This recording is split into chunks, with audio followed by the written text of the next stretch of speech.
Startup Program. So I'm going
Online, thank you so much for preparing and scheduling your time to be with us virtually.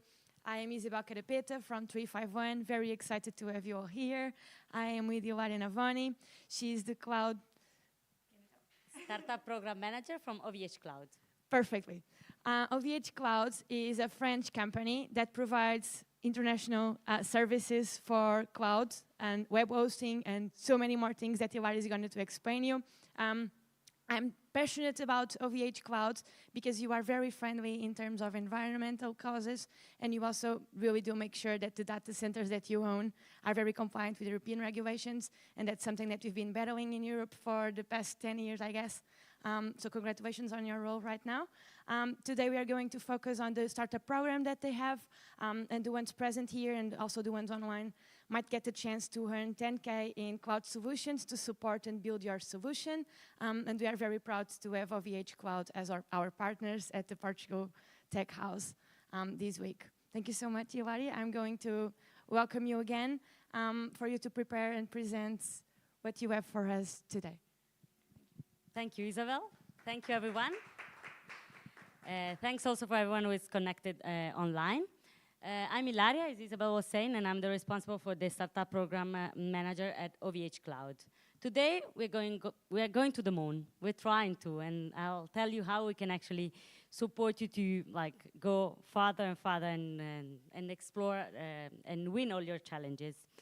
OVHcloud, as Isabel was saying, it's a cloud provider.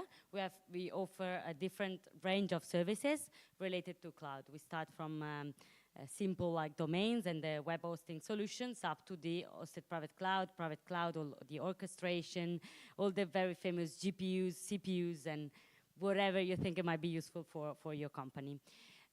Today, since speaking about cloud might be a bit boring, I prefer always to give the chance to someone who's like developing something on OVHcloud solutions, but something very practical. So I'll then have the chance to give the floor to two very nice startups which are growing and scaling very fast, thanks to the cloud, but not only to the cloud. So how can we bring you to the moon? Our startup program, it's the answer. The startup program itself has been launched over 10 years ago, and it's actually an international program aiming to grant up to 100,000 K for in cloud credits. It is not simply providing cloud credits, but providing a whole full support from the tech side to grow your solutions. We preferred in the last years to divide the program into two sides. The one for the earlier stage companies, we grant 10K, and for the one that are scaling, we go up to 100,000 K. And the dedicated hours of support from our tech team are aimed really to guide you through the different solutions, to let you understand if you're actually using the best potentiality, the solutions we offer, or the things that you are currently developing. So we always encourage startups to exploit the dedicated hour they have. The program lasts 1 year, and the aim is, of course, to let you exploit all the credits we provide you, and then, if you like it, to stay loyal to us. As Isabel was introducing, we are a European cloud provider, and we strongly believe that data needs to stay in Europe, and data sovereignty is the most important, let's say, law that belongs to all our solutions. The credits will be mainly used for the public cloud solutions, which are the ones that are the mostly used by startup and scale up, and really help you to escalate and grow a lot.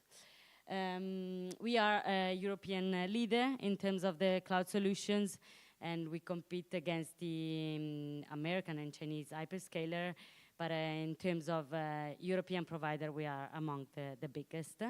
We, at the moment, have 44 data centers all over the world. So the company, it's growing, and all the solutions we are actually providing, there's always more, and our technical team is always developing new solutions. Boring cloud talk. It's time to invite with me Simone and Israel. Simone Silvestri from Sillotips. He's Italian. He's the CTO and co-founder. And Israel Galloso Perez, also founder and CEO of Less Than 3 from Spain. Guys, it's first of all, welcome. Very busy week in Lisbon, a lot going on, a lot of talk and introduction to many people. So today we try to guide the discussion also in a bit of a more provocative way. Let's see if we can get something inside from you and developing technologies in a different way. So how would you present your company to someone that has no idea about technology? Like in Web Summit, everyone knows about technology. We keep on talking about AI. I wish you that have pretty like techie and deep tech solutions to explain to people that maybe has no idea about technology what you do. If you can be like the best and the easiest way to present your company. Okay. Do you know that 80% of company knowledge is undocumented? So Sillotips work on that, and you with a AI agent that is enhanced with a human in the loop feature. We want to capture the intelligent collective intelligence of the company. And we have created a platform on Microsoft Teams that basically use a RAG centralized chatbot that is enhanced with a feature called a human in the loop. Basically, people can raise tickets, raise requests inside the platform, and when these requests are routed to the expert of the company, after the expert is answering, the information is automatically synced to the knowledge base of the platform. So it's like a dynamic way to enhance the collective intelligence of the chatbot, and share the competencies in the company without being vertical, but with a horizontal approach, and putting the human in the center of the process. So it seems that when I raise a question, not a real chatbot is answering, but someone is human. Is enhanced by the human. I mean, there is a chatbot in the center, but there are human behind that can adjust the answer if the chatbot is not working.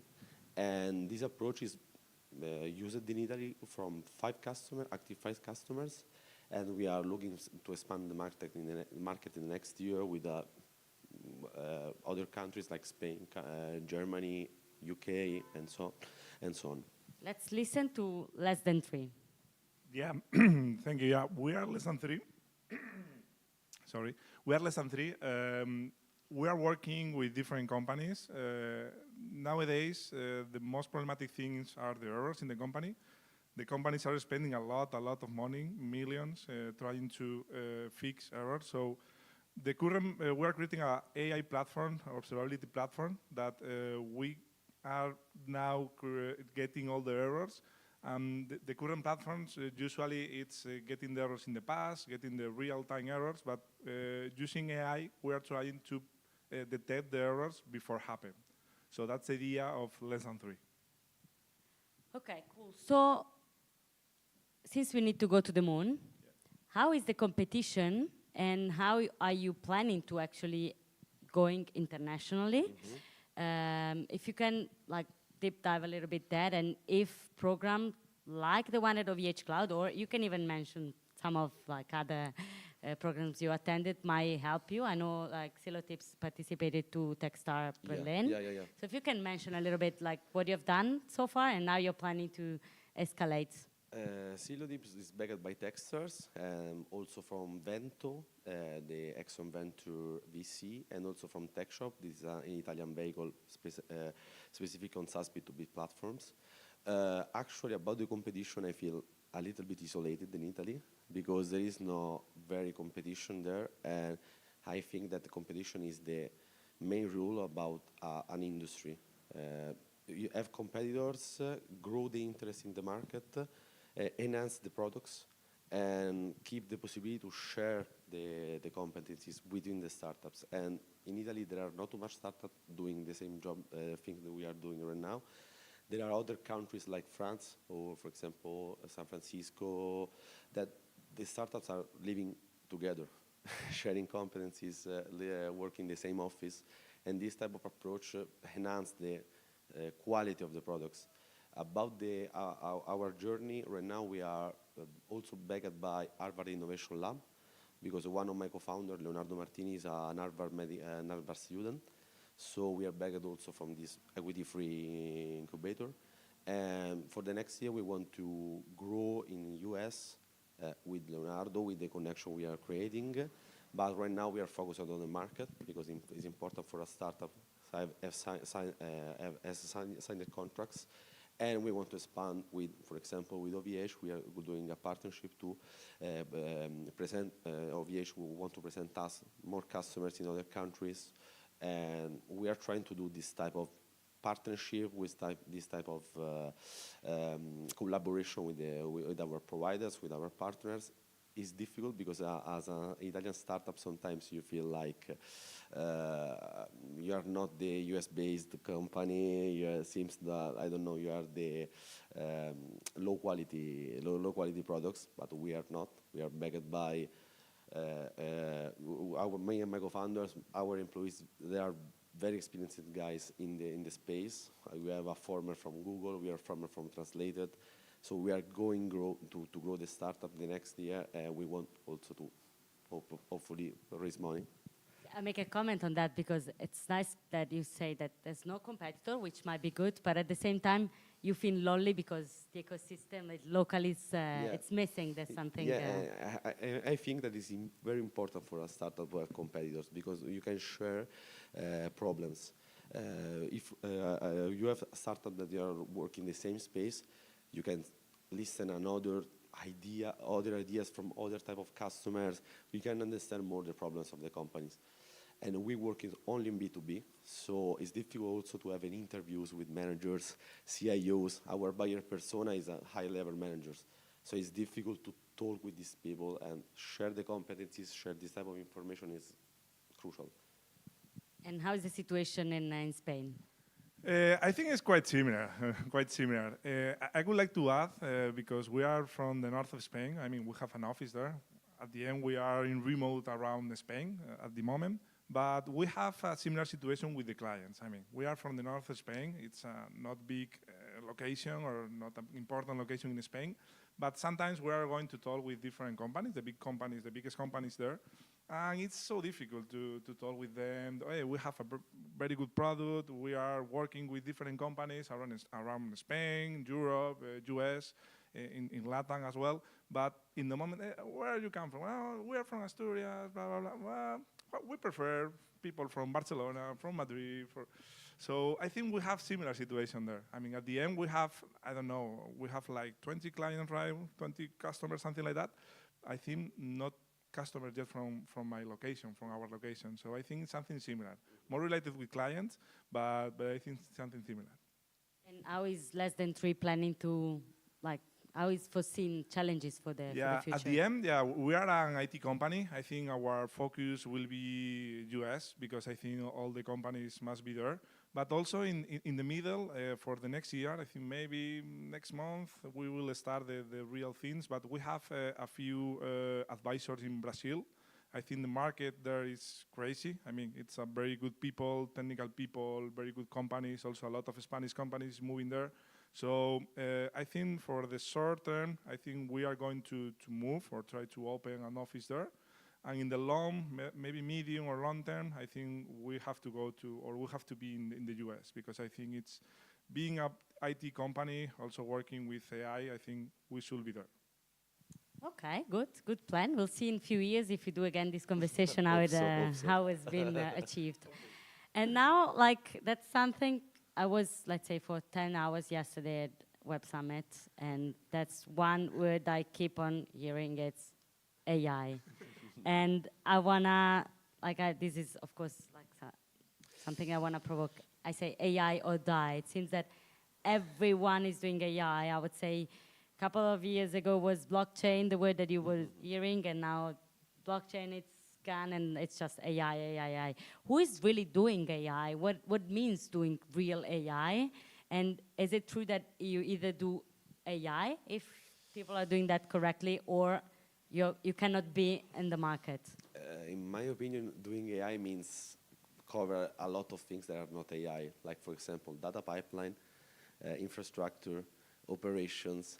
And this is the true AI at the moment. It's like call ChatGPT or Anthropic is not AI. Sorry for someone else did it. But sorry for saying that. We have head of AI. This is Andrea Rossi, our engineer from Google, and we are working on True Agent. We are working with the most famous libraries doing agents. We use actually 4 LLMs in our agent. So trying to say that it's more complex than we want to talk about it. I mean, AI is a difficult thing also to stop it, to have good answer. You need to think about it. You need to create, for example, we created an agent that is basically stop answering when it understands it's not a true answer, and is completely different from ChatGPT, because ChatGPT is trying to answer every time. And actually the AI at the moment, the space is abusing this word. And my idea is to understand your use case and then think about the AI. It can enhance my product. Yes, I use it. No, you can go ahead. And also the VCs and the space are very, very bored about this thing. So it's a suggestion for the startups. Don't talk about AI if you are not AI based, because people is recognizing you and understand that probably you are using a buzzword. And I went from crypto space also. I was a Web3 engineer, and I remember this type of approach. And right now, my friends that are in Bangkok right now, doing hackathons, they are doing blockchain. They are following the blockchain events. They are doing hackathons. They are in the code. And this is the approach I want. I mean, be practical. For example, in Paris, there are a lot of startups that are organizing hackathons, they're sharing competencies, and they are doing AI, making new products, making new features.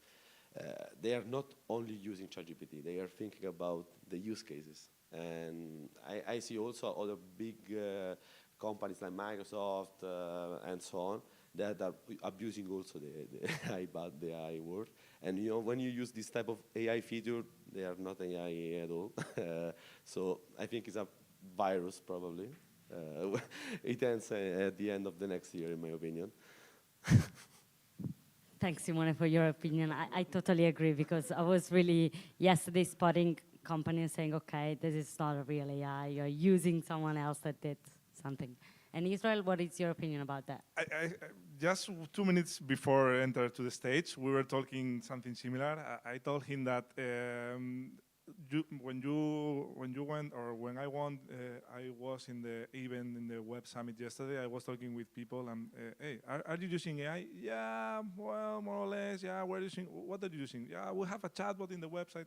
I mean, there are different things to use AI. I mean, something similar with the blockchain, because I remember like 2 years ago, 3 years ago, all the people, hey, I have a crazy idea, put blockchain in a fridge.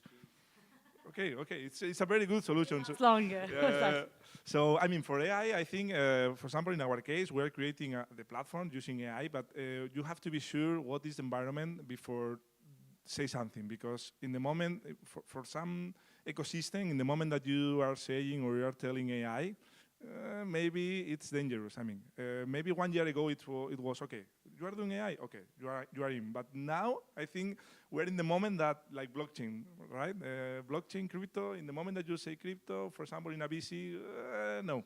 So AI, I think we're in the same situation that depending of the ecosystem or the people that you are talking about, in the moment that you are telling AI, another company doing AI. So you have to be sure, we were talking also, we have to be sure that the things that you are doing with AI, it's a real AI. You are using LLM, you are using models, you are training models, and you have to explain, because okay, we have another company using AI, but okay, what are you using? So I think that's the problem now. But I think, like you said, in the banks is trying to use blockchain now. I think maybe in 1 year, 2 years, I think we will have another buzzword, but hopefully we can, or we are going to use AI for real. And using real AI means working a lot and studying your products and also seeing an ecosystem that is not doesn't have a solid, how to say, basement. I mean, everything changes constantly. I'm in the Roman community, Italian community of AI, and people is trying to understand what is the future of the AI, and they are basically men at work. So people is doing AI, so doesn't understand the future of the AI. So why we want to use this word as a buzzword in every product, not make any sense. And also, I don't believe that the AI solve every problem. I see a lot of feature and use cases that AI is not needed, and also for the I don't know how to say, for the source of the AI is a black box. So sometimes you need more control, and AI is not very useful because it's unstable, it has percentage of success. I mean, that is a difficult thing, and CTOs and people, tech people knows this stuff, but want to leverage the buzzword, try to raise money. I understand this type of behavior, but I don't believe it in the future. I mean, I want to create a product that is very useful, and you need to listen to your customers, like, this feature can be done with AI. Okay, I will use AI. If not, you're not forced. You need to create a product for the users, not for you. Someone that will pay for that. Of course, customers, users. Okay, so guys, thank you very much. I don't know if you want to add anything. No, I want to say thank you to OVH, because they are 2 years that we are backed by OVH, and the relationship is good. I know a lot of people. Thank you to you, Ilaria. Thank you to the whole OVH team. I feel that I'm backed by. like Texters, like the other VC, I'm backed by OVH, and this is important. And also for a CTO, I have a cloud provider that is create connections, create opportunities for you. It's very good. So I want to say thank you. Thanks a lot.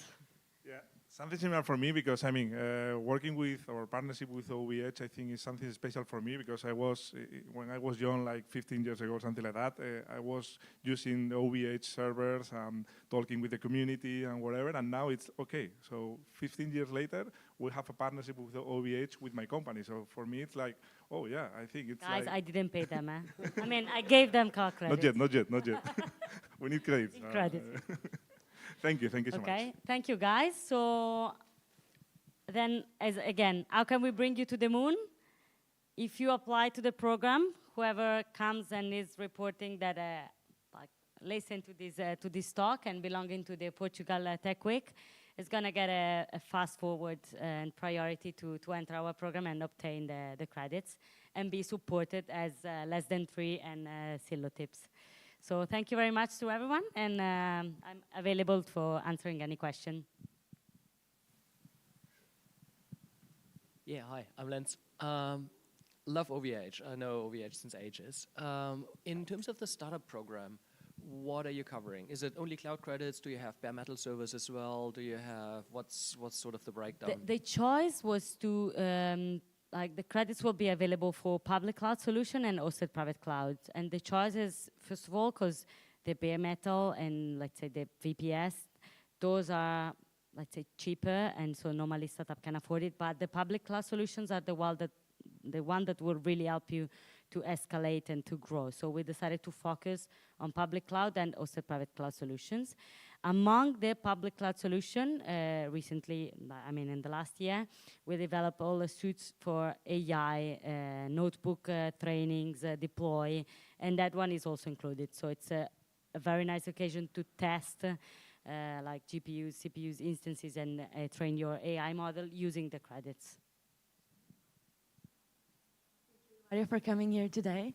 I wanted to ask you a question, not related to cloud solutions, but how do you feel when you come on stage and the people that are talking to you and about your service express such great words as the ones we just witnessed? I mean, it's really great, and I feel like so happy that me and the rest of the team, because for example, Israel in Spain, it was supported by my former colleague Jonathan. So we're doing, I think, a great networking job, and it's really a matter of not leaving clients and startups which are already doing a great job in growing and finding money, resources, team members. So we want to be like the solid side from the tech perspective and really want to be their point of contact. So I feel really great, and it's really emotional to listen to these nice words from people. Thank you so much. Personally, I also use OVHcloud on my startup solution, so thank you. Great. Guys, thank you so much for coming. Thank you. Thank you very much. Thank you so much for coming and Thanks. sponsoring our event. Thanks. It was very nice meeting you and having you on stage with us today. Thanks. Thank you so much. For the ones online, thank you so much for participating. We are very excited to have you. Keep listening to our talks and conversations. We are very happy to be here today. Thank you.